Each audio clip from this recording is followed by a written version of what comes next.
Good news, Jared's coming, and don't want to leave me behind. Good news, Jared's coming. Good news, Jared's coming. Good news, Jared's coming, and don't want to leave me behind. The long white robe in the heaven I know. The long white robe in the heaven I know.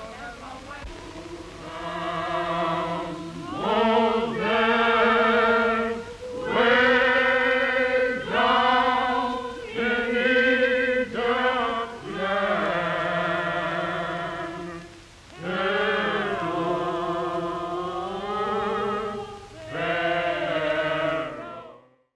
Be held by Jabari Jones.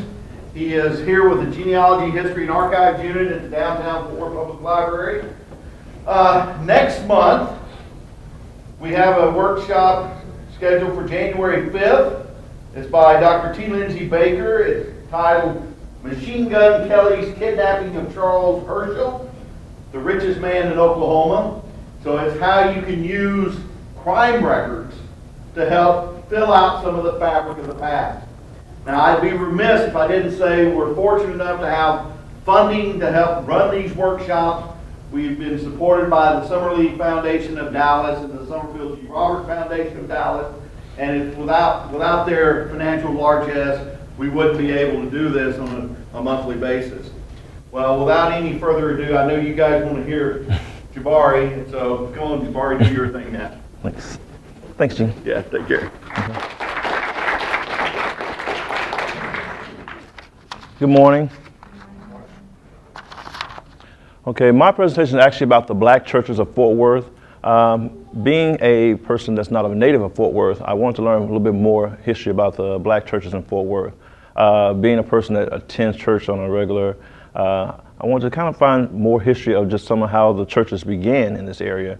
Coming from where I'm from, most of the churches are very old and very historic. So I wanted to see what was the significance of the churches and their involvement in the community of Fort Worth. So in doing my research, let's see, the very first place I started actually was a church that I always see every day coming into downtown Fort Worth, which is Mount Gilead. On doing the research of Mount Gilead, I actually found out that was actually just one of several churches along a road called Baptist Hill, which was pretty much a concrete area of just ruins kind of built up.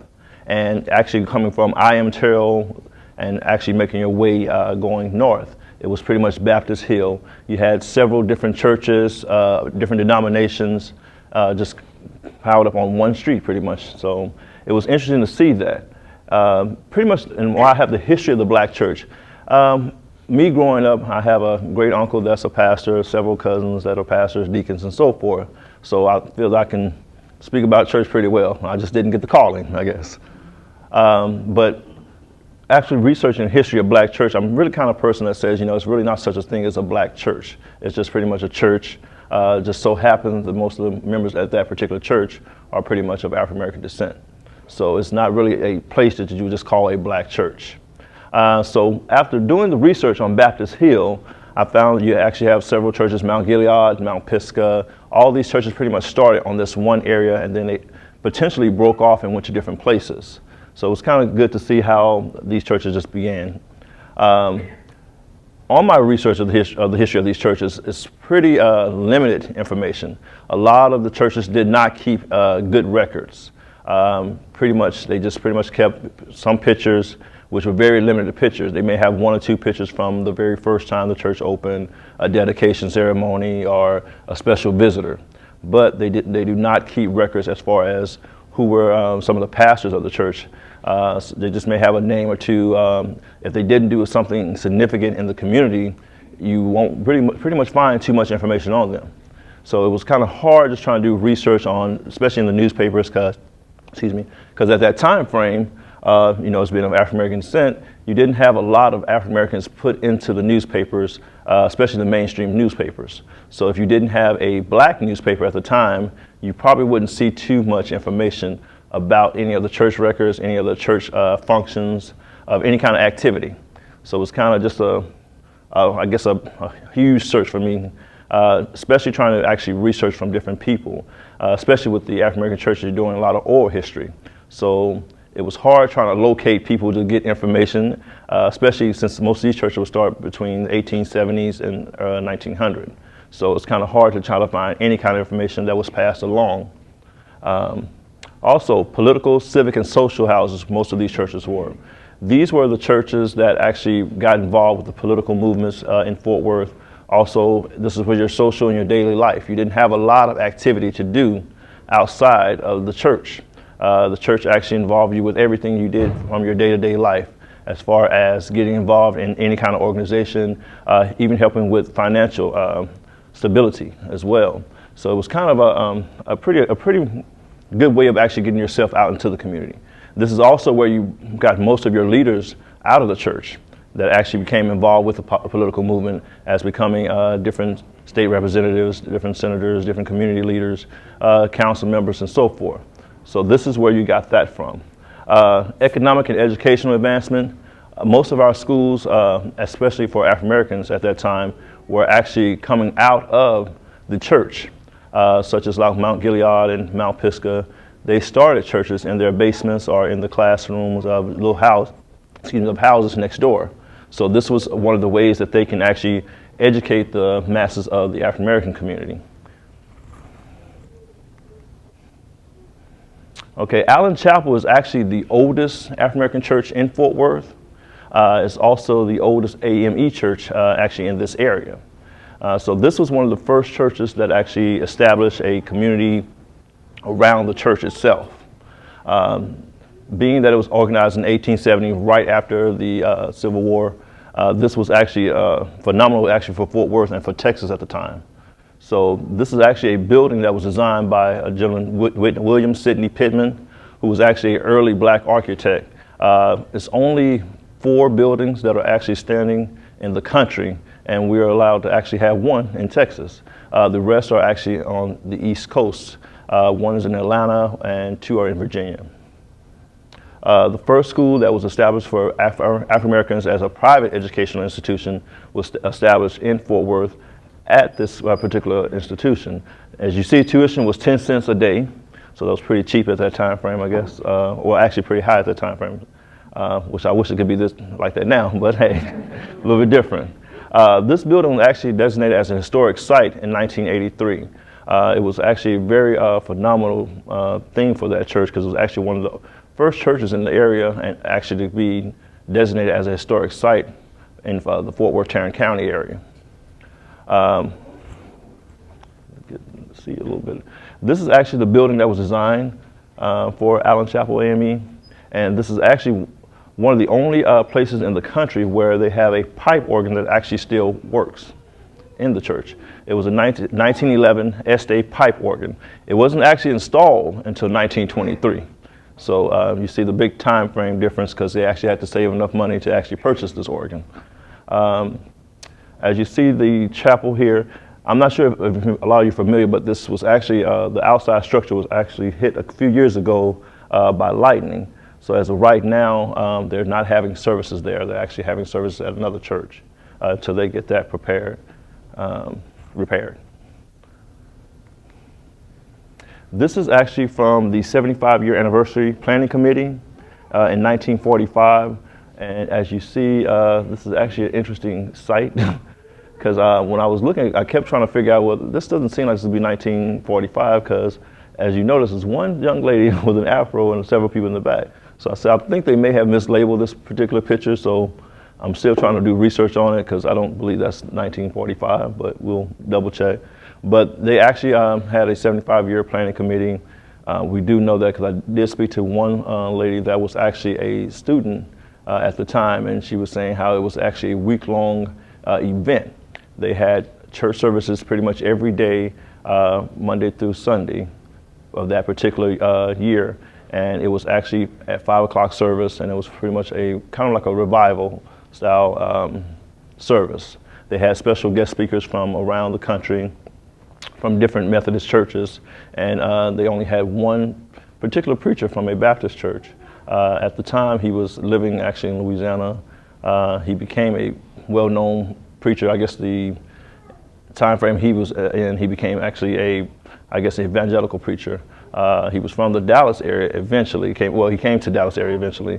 His name was Reverend C.A. Clark, and he was actually a big-time Baptist preacher, which actually he said when he came to Allen Chapel, he actually decided that he may wanted to change his denomination, being growing up as a Baptist, just because of the structure of the building and such as the edifice of all the different people in that area.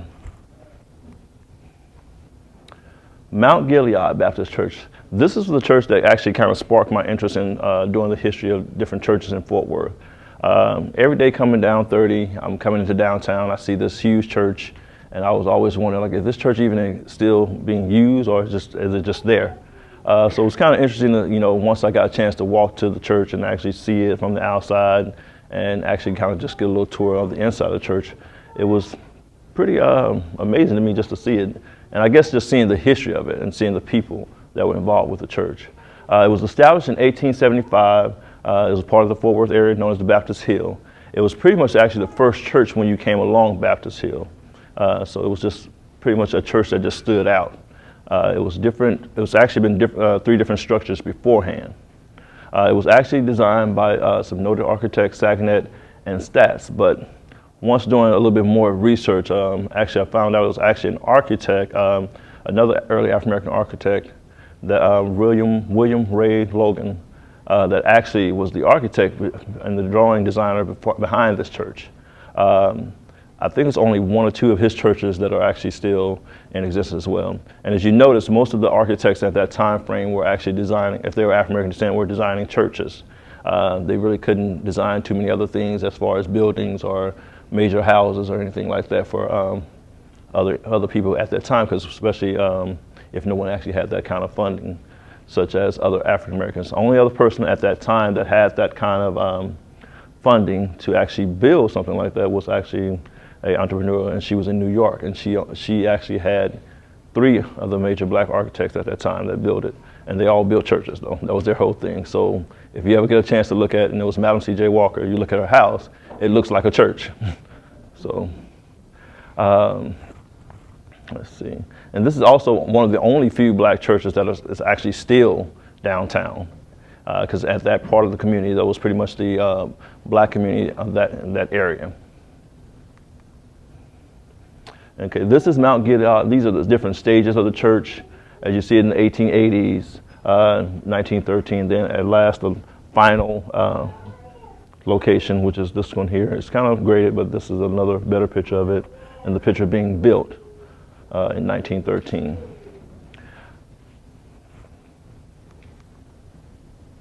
These are some of the noted preachers that came from Mount Gilead. Mount Gilead also was a place that actually developed a school for actually helping out up-and-coming preachers. A.L. Boone, which a lot of you may actually know, which from the Boone House, which is where Tarrant County Black Historical Society is housed now. He was actually one of the first major preachers that came out of Mount Gilead, and he was actually one of the ones that actually brought the church to its prominence, the building status and everything. He brought it to that major status of the community. These are also some of the other preachers that came out of the church. The most recognizable would probably be actually Reverend Britt and Reverend Harper. The other preachers that came after pretty much A.L. Boone were only there probably for 2 or 3 years at a time. They didn't get a actual preacher to actually stay, and he was here from like 1912 to 1915, 1916. Was C.C. Harper, and he didn't become a preacher there until 1943. So you see the turnover of preachers that they had. Pretty much in the Baptist church, the congregation actually runs the church, not pretty much the preacher, and that didn't come along until later years. And when he became the preacher of Mount Gilead, he actually established more of a teaching and learning church. He actually brought more of a college feel as far as bringing some of the young and up-and-coming preachers to the church to actually preach and actually hone their skills. And this is actually the dedication ceremony paper from the C.C. Harper installation, which was 1943. And this is him and his wife, the First Lady of the church. And now this is another of one of the major churches in Fort Worth, Mount Pisgah, which was actually a part of Mount Gilead.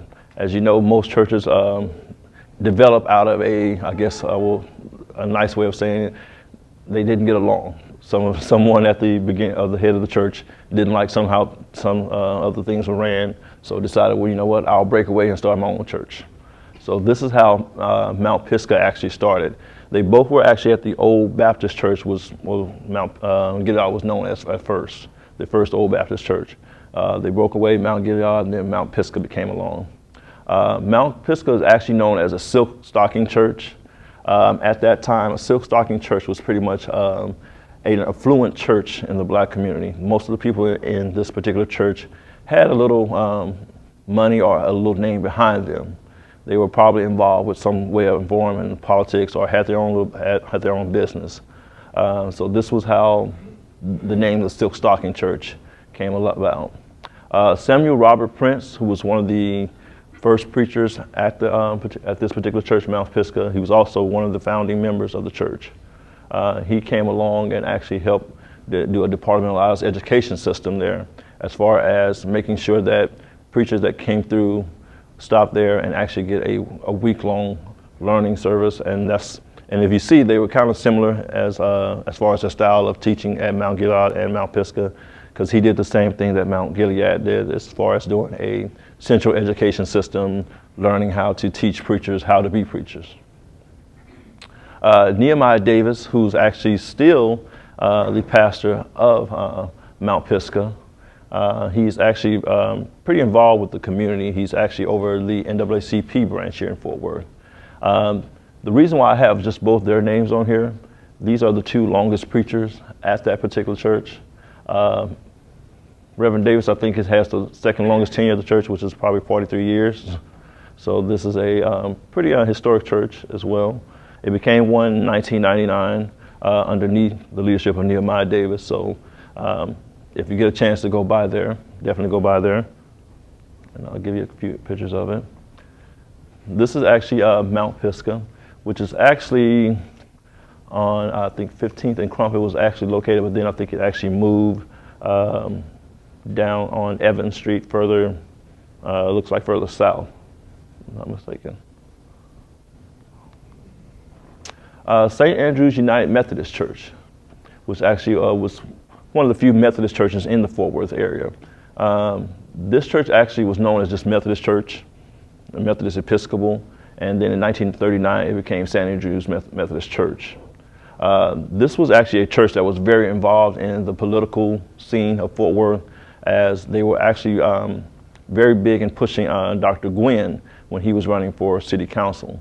The preacher here actually stressed the importance of getting involved in the community, getting involved into the politics and the civic scene of Fort Worth.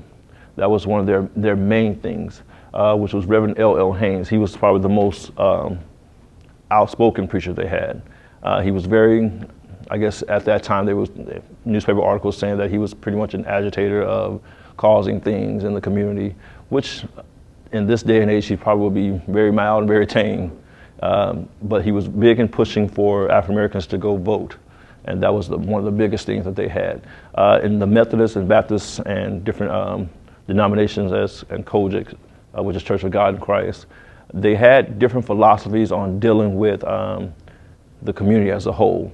The Methodists were very head forward and just go out and let's do this, let's get this done, as while the Baptists were a little bit more subdued as far as let's find another way of doing it, and then we'll get out there and do it. You know, let's just do a little research before we actually put it out there without causing any problems.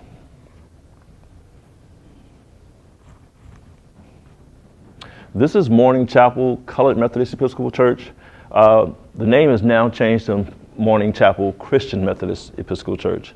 At the time, color was pretty much the term that was used for African Americans at that time frame when it was started.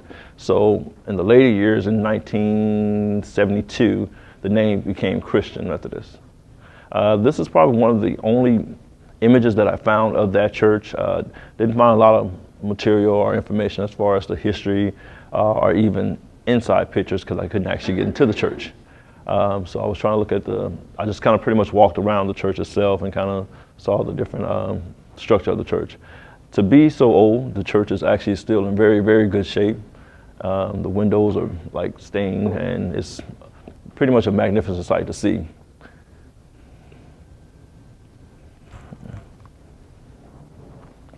This is a one image that was found. I actually looking through Tarrant County Black's information. This is the only image I found inside the church. So I'm not really familiar if it looks the same inside or if anything has been changed. This is just from a children's performance that was taken place in 1947. It was, I guess, looks like it was a special Christmas performance or something, looking at the image. Greater St. James Baptist Church. This is actually one of the older Baptist churches in the area as well. It was actually on Baptist Hill as well. This was actually a church that was like 2 doors down from Mount Gilead. And if you were actually in that time frame, speaking to some of the older people that I got a chance to talk to about the different churches, it was pretty much like 8 churches in a row. So you had your choice of picking which church you want to go to. So this was actually organized by Reverend Robinson and 30 members at that time. It grew so quickly that they had to actually change over and start building a new building after just a 2-year period after being started. This, as you see, it was also one of the places where it held I Am Terrell's graduation for at least, I want to say they said about 30 years. They were the place for holding the graduation for I Am Terrell's graduating classes. They also developed a divinity school, much like the other churches in the area. They actually believed in pushing a different pushing education as a whole.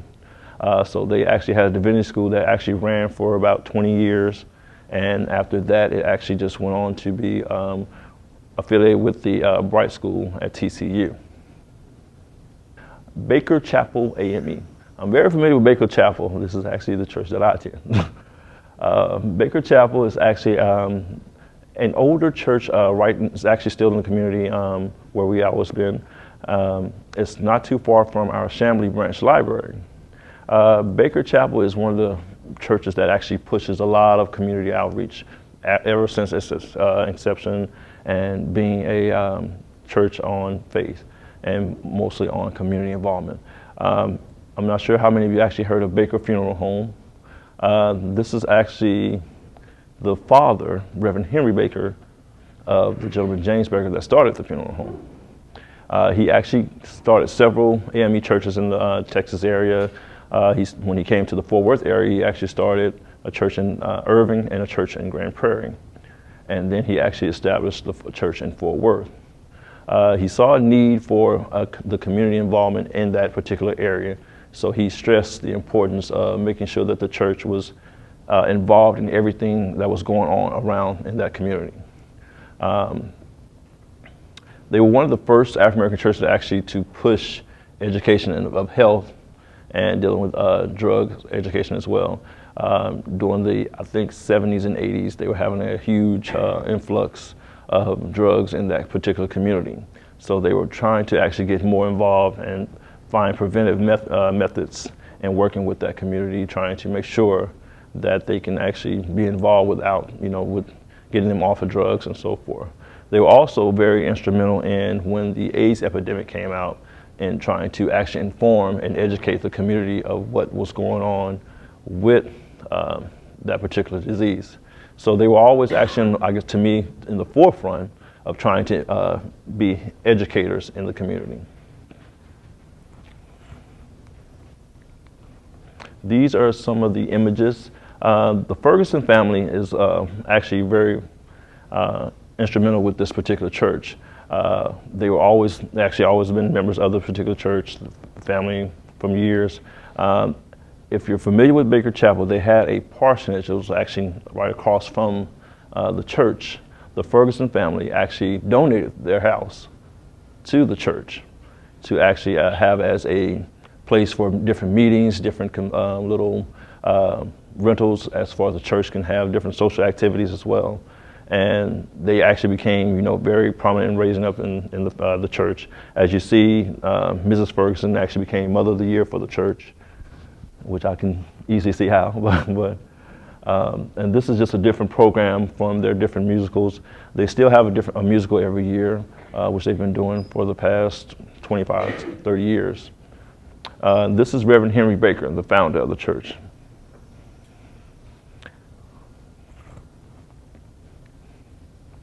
Our Mother of Mercy. This is actually the only black Catholic church in the Tarrant County area. Being where I'm from, Louisiana, we have several, so it was kind of odd. So it's the only Catholic church, okay, for African Americans. So it was kind of interesting to see that. It was started in 1929 by actual Narcisse Dennis. He was actually a pastor that came from the actual Louisiana area to actually help start the Catholic Church here. Doing research on Our Mother of Mercy, talking to several different people, and I think it was Our Lady of Mercy first, and then it became Our Mother of Mercy. They had actually a lot of racial issues with this particular church coming into play. A lot of the parishioners of the Catholic faith here did not like the fact that a white pastor was coming to start a church for an African American congregation.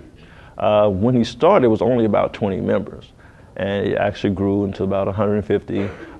Most black Catholic churches are not real big as far as numbers wise, but that was a big number for a Catholic church.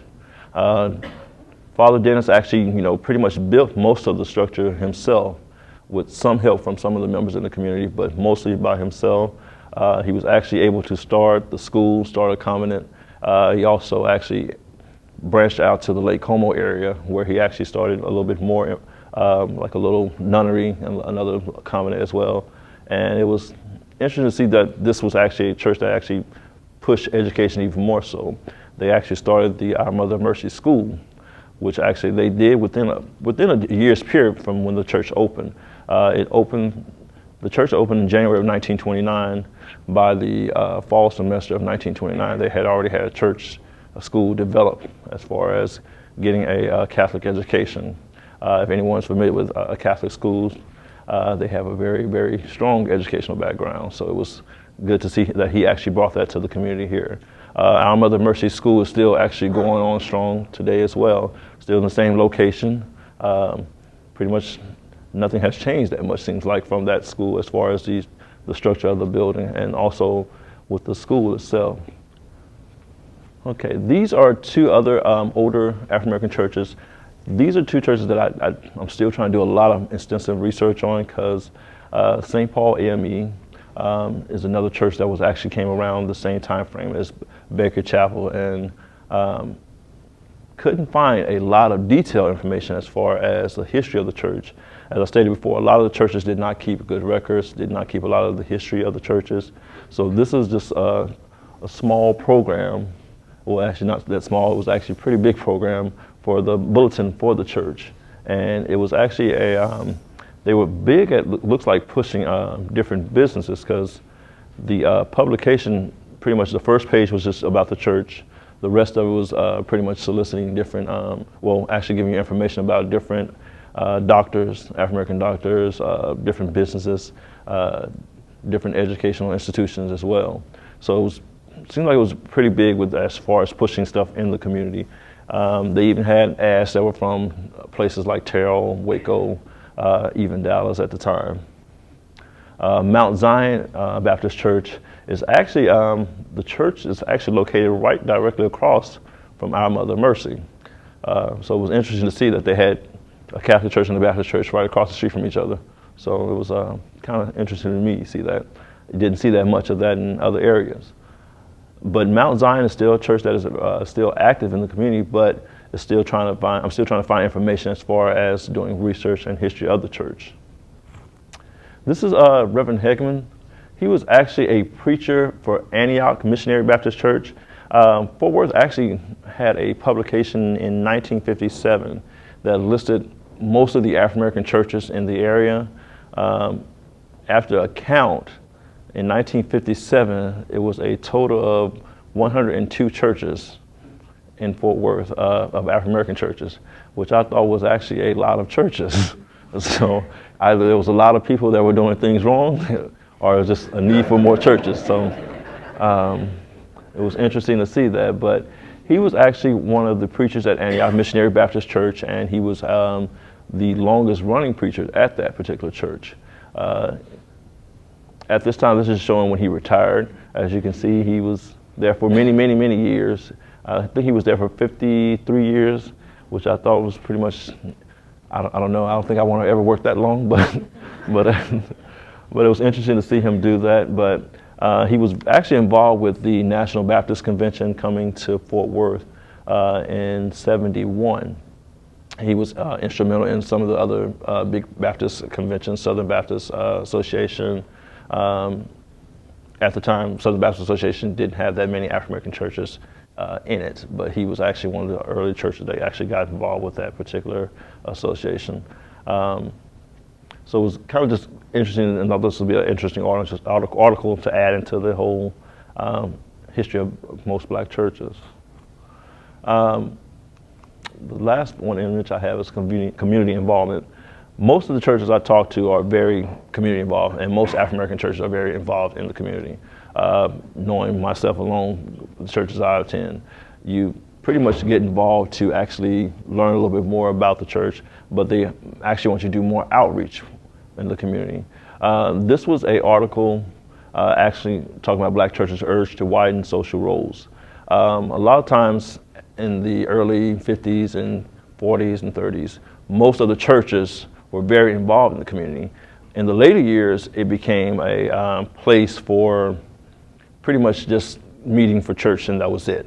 You didn't actually get involved with anything. You didn't do any kind of social engagement. You didn't do any kind of civic engagement. So it was interesting to see this particular article, because this is talking about Reverend Rena Warren. Sorry about that. I couldn't see it for a minute. With F song. And she was actually writing this article explaining that most churches need to get back involved in the community. They're not doing the same things that they used to do. They're not being politically involved. They're not pushing education as they used to. And this was actually an article written actually in the 80s, actually, I said. Yeah. Or was it 92? Couldn't see. 92, yeah. So this is something that is actually still stated today with most African American churches. Are they involved in enough? Or are they actually just being places just to come worship and to raise funds? And that's pretty much it. But on my research of the different black churches, I'm still trying to do a little bit more extensive research. Just to give you a background, why I started this again was just trying to find out the history of the churches, but also this is going to be a dissertation that I'm going to actually follow through with on a bigger picture. I have several more churches to research. As I said, it was 102 churches in Fort Worth in 1957. Out of those 102 churches, right now there are only 33 churches that are still actually in existence and that actually still meet. So I want to see how do these churches actually dwindle down to 33 churches. Some probably just lost membership. Some were actually, I guess, pretty much not big enough to actually sustain a building. A lot of the churches also were torn down for I guess, eminent domain, as you want to say, for the building of the highways, also for actual growing and expansion of the city of Fort Worth. So it's, Baptist Hill is no longer Baptist Hill. As you see, we only have about 2 churches that are actually downtown, well, 3 churches that are considered downtown. So Baptist Hill is no longer in existence. Butler Housing Project actually came through, and when that was developed, some of the churches in that area were actually destroyed, and for that particular reason. Coming along also with the expansion of African Americans being able to move out. If you actually get a chance to read one of Reba Carey's books, The Waymakers, as you'll see a lot of the churches in that particular book were actually pretty high in stature, but some just could not make it because of financial reasons. So it was easy to see that this is how the history of the black church has changed. The Fort Worth community, to me, as far as the political scene, we did bring out a lot of good people out of the Fort Worth churches as far as getting involved with politics. As you see, the Brooks family, they were actually big with medical and with political scene. So, and they actually were some of the founding members and founding families of the Allen Chapel Church. So it's good to see that. But as far as trying to establish a background of the church itself, of the history of the African American Church in Fort Worth, it's not as good as some other cities, as I can say, such as Dallas. Most of the churches I've found out in Dallas actually kept extensive history of their churches. So it's kind of just good to see that. I did get an offer, though, to help out with most of the churches on developing a history of the church. So I may actually can do that. So we'll see. Any questions? Yes. First St. John was one of those that was on the hill too. Mm-hmm. Did you have any research on First St. John Baptist? Actually, with First St. John, didn't get a lot of information because the person that was speaking, I was speaking with. That's it. Excuse me? Okay. And that's one of the churches I was actually trying to get because of the significance of some of the preachers that came through the church. But as far as I was doing research, I got a lot of resistance from some of the churches because I think they thought I was prying into their church business. So so they were like, why did you need this? What is this for? I'm like, well, just personal research. But so it was kind of they were kind of reluctant at first. Some actually did help. For the most part, a lot of them just I think they thought I was prying into their business. So if you can definitely help me with that, that would be a plus. Yes. Did you touch base with Greater Progressive? Mm-hmm. You know, it has like a younger membership in terms of a lot of upwardly mobile professionals. Did you look at trying to touch base with them? As far as In terms of the professional. members, their grandparents. Yeah, great-grandparents, with the Brooks, actually, I did actually speak with Roy Brooks. He had a lot of images. He didn't have like a lot of history information, and the images are fine to me. I need a little more history of the church itself.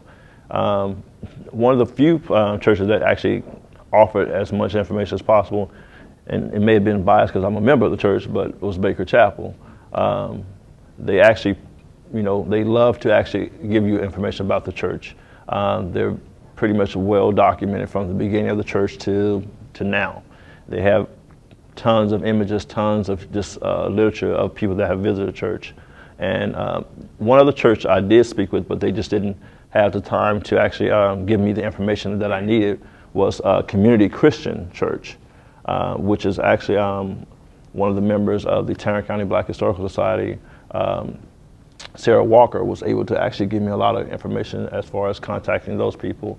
And with that church, it was more of a church that actually just was pretty much started for political reasons, not in a bad way, but just trying to actually expand the politics of the African American community through religion.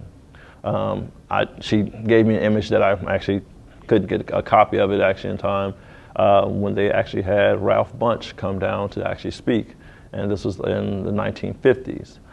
She also had an image of when, I guess it was the only visit that actually Martin Luther King actually made to Fort Worth, and it was an interesting picture, but it was not enough information as far as why, the history, time frame, or anything. So just trying to find out more history of it is always the big thing of anything I'm trying to get from it.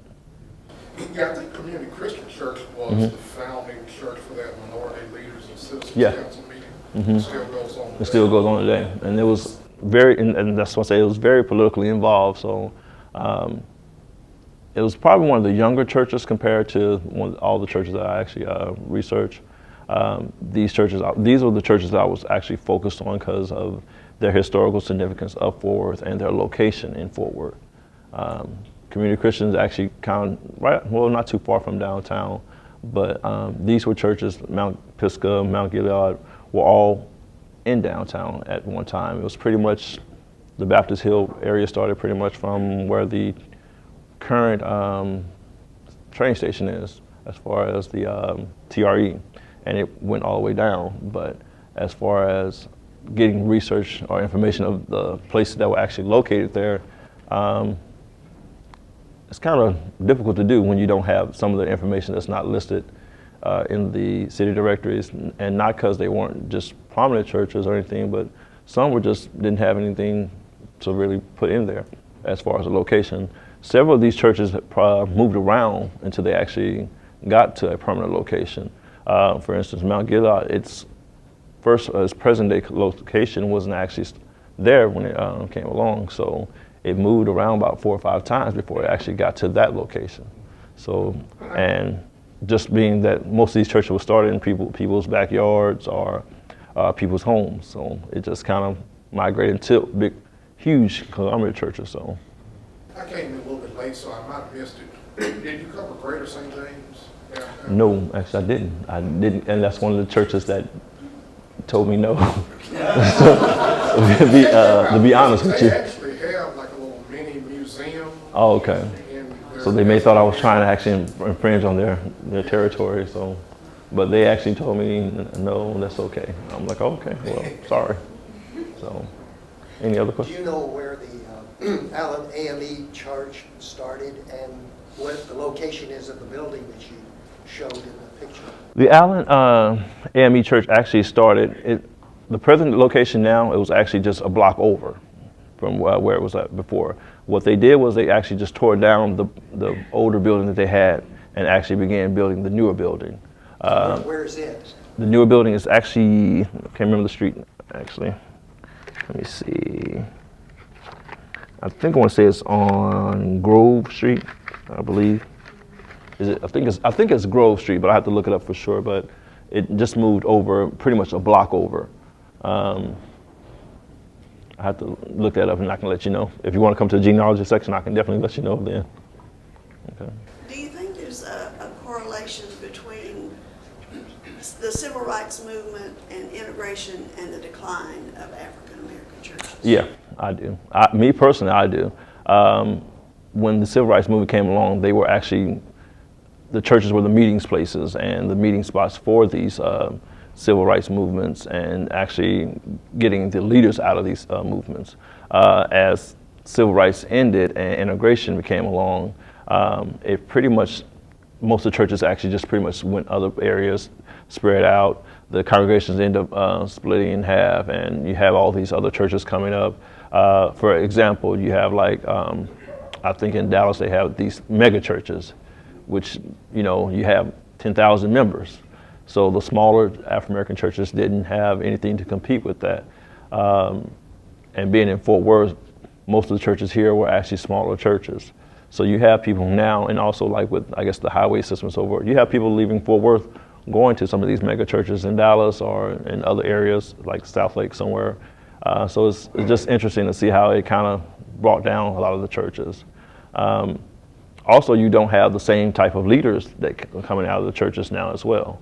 So it kind of actually brought a decline to, I guess, me personally, to their thinking of how to be involved. So I personally think that the civil rights movement and integration had a lot to do with where blacks were finding outlets for their leadership abilities, or yeah. I mean, it was no longer just in the church or in the schools. They could. Well, Things were up. Professions were opening up to them. yeah, but the thing about it is, like, you know, with, I guess to me, it's like the church was still your, I guess, even when you moved up, it was still your backbone. You would still go to your church to discuss the issues of what was going on. Even when you were moving up in, say, for instance, in corporate America, you were still coming there and explaining, okay, this is how you can get involved, this is how you can move up, and this is how you can do this. But as people progress, people tend to forget. So, yeah.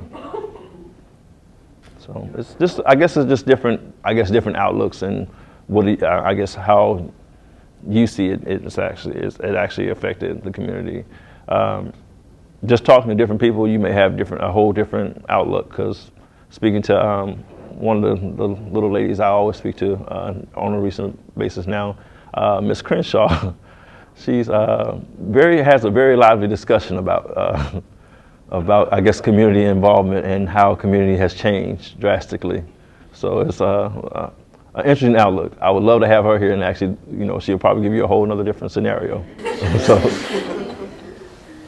any other questions? Oh, Tom? Was it the decline of the churches were like neighborhood institutions? Yeah. So And now you really don't have a true neighborhood, I guess. some of the neighborhoods disappeared. Yeah, they just There's totally a church disappeared. over behind All Saints, Mhm. Wayside.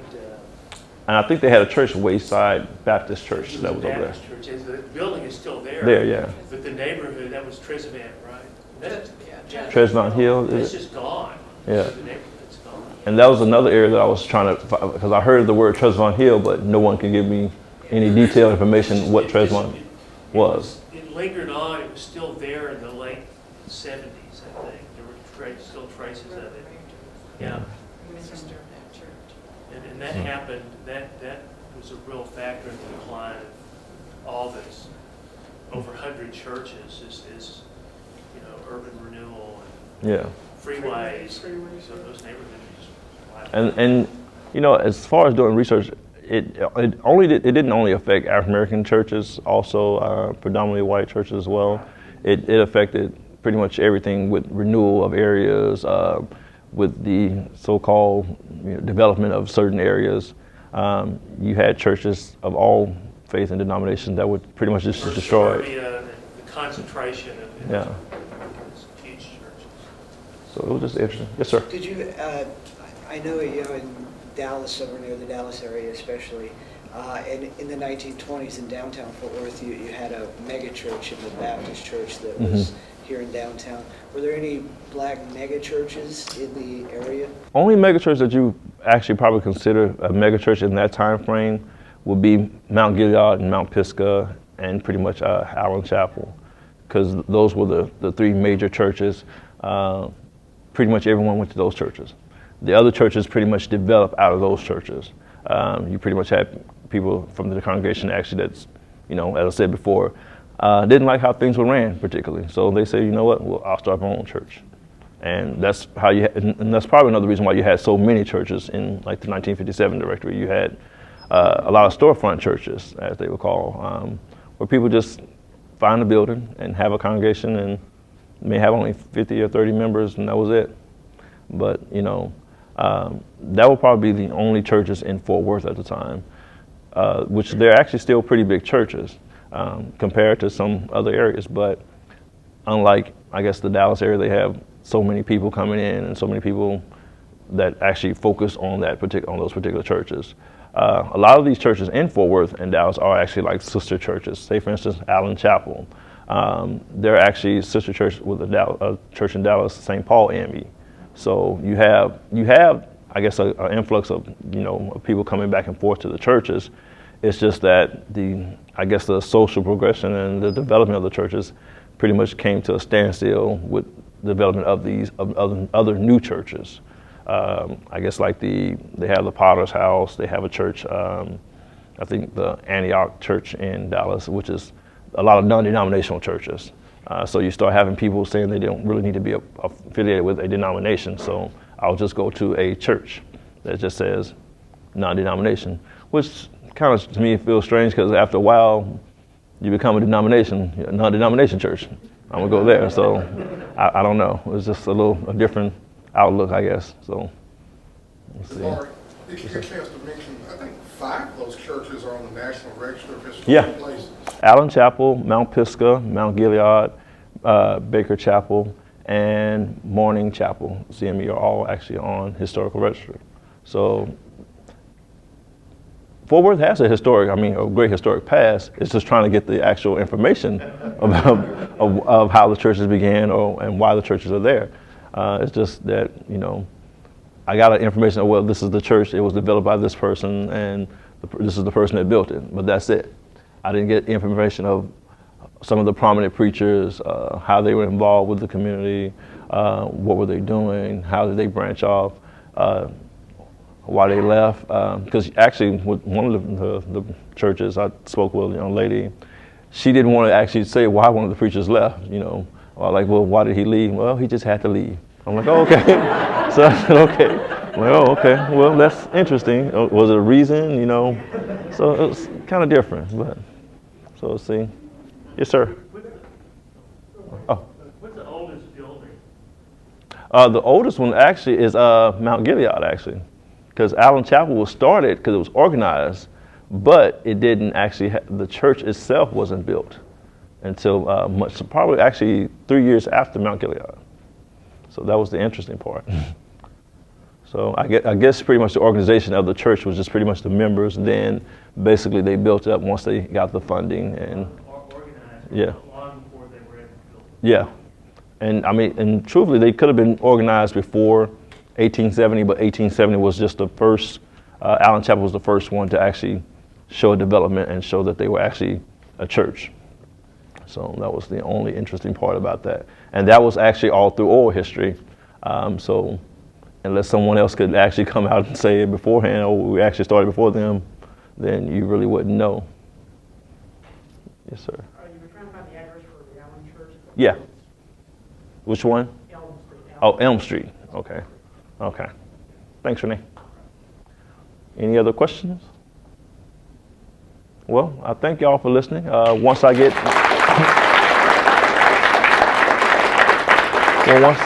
thank you. Thank you. Well, thank you guys for being here today. One of the things I think you saw with Jabari's presentation is that institutions and businesses that you feel that are a part of your everyday life. You know, churches, they kind of stretch their tentacles into your everyday life, and you just forget. You just forget that they have been around much longer than you, and yet most churches and most institutions do not keep their own history. So I think it's important that we as a community find a way to preserve that history so that we can pass it on to the next generation. Because everything that we lose cannot be recovered. So thank you for being out on January 5th. We'll have Dr. T. Lindsay Baker talking about Machine Gun Kelly's kidnapping of Charles Urschel, the richest man in Oklahoma. So thank you. Have a great weekend.